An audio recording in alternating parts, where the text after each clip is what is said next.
things that we need to keep in mind is if you keep doing what you did, you'll keep getting what you got. Is that true? All right, so it takes a change, right? And that's a good thing.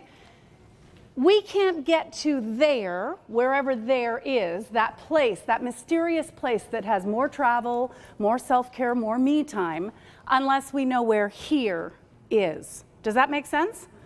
So there is a process, and I'm going to take you through one tiny piece of it today, but in my humble opinion, it is the most critical part of the journey. So the steps are pretty easy. How'd you get to here? So I often talk about, I'm all grown up now, what do I want?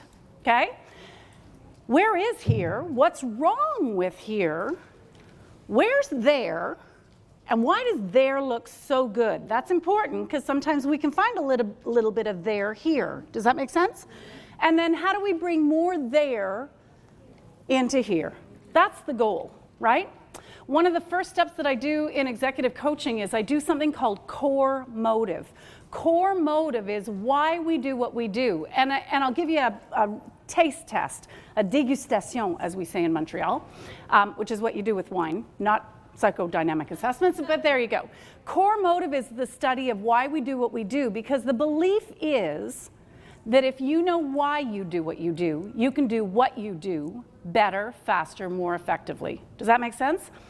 Core motive is something we are born with. According to research, we are born with one of 4 motives in life: power, intimacy, peace, and fun. And here's how it plays out, if you don't know. If you look at behavior as what we do, motive is why we do what we do. And so this is a huge piece of the building block to get you to there, is understanding who is here, okay?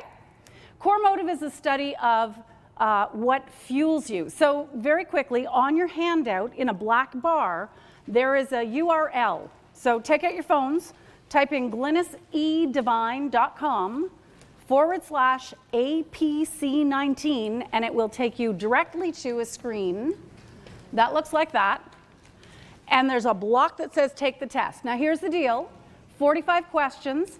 It's going to take you about 20 minutes. If you feel like bouncing at question 10, you might be a red, just saying. If it takes you 25 minutes, there's a good chance you're a white. If you are thrilled and want more, you could be a yellow. And if you found any spelling errors, you could be a blue. There's a crash course. All right? What it will tell you is why you do what you do. And it takes about 20 to 25 minutes to do. Here's why it's important. I'm from Montreal. I lived in Barrie for 10 years. And my kids were in grade 1 with 6 weeks left of the school year when we moved. And I thought, they're never going to find friends. They're going to bug the crap out of me all summer long if I can't keep them amused, right? So we bought season's tickets to Canada's Wonderland. Now, I'm not a morning person. So the first Saturday morning, my husband wakes me up at an ungodly hour and says, come on, let's go. I said, I need coffee. We'll get it on the way. I said, so I go downstairs and I start pulling out eggs to make egg salad sandwiches. No time for that. I said, well, we have to eat lunch. No, we'll be back by lunch. Huh. We get in the car. We sail down 400. We are first in the parking lot. What a surprise. And I looked at him and glared, and he says, you'd be walking to the other end of the parking lot if it wasn't for me. We walked through the gates, the woman still keying in her till to let us in. And I pull out my camera for a family picture, and he's gone. So where the heck's he gone? I go racing after him. He says, first roller coaster's there. We can do 6 3 times and be out of here by lunch. That's how my husband does fun. It's a miracle we're still married 34 years later. Fast forward to the following Tuesday. Tuesday I wake up, he's back at work. To the kids and I said, you want to go to Canada's Wonderland? They said, yeah. So I got up and I made pancakes. And then I packed a really big lunch.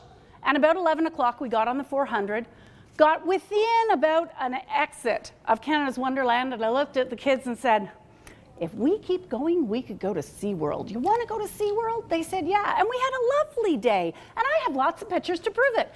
That's how I do fun. So that's all fine and dandy to say for your life, But how do you apply that to work?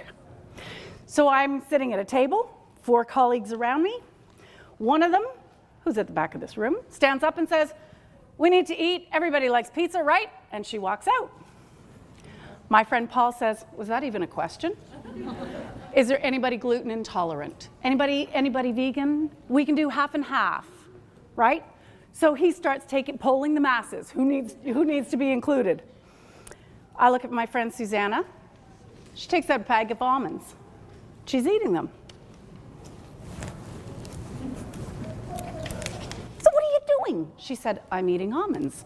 I said, "We're going out for lunch." She said, "I'm hungry now." So then I looked for my friend Nancy, and Nancy's disappeared, and I thought, where the heck's she gone? I go running after her, and I said, "Where are you going?" She said, "Oh, I met these really cool people, and they're going to go to the grocery store and get some salads, and one guy brought a guitar, and we're going to go play in the park. See ya!" 4 people who don't do lunch in the same way. Have you ever had a discussion like that with 3 other people at work, where you're all talking about the same thing, but you are not talking about the same thing, right? Core motive is what gives you your driving purpose, why you do what you do, why you feel the way you do, and why you make the decisions you make.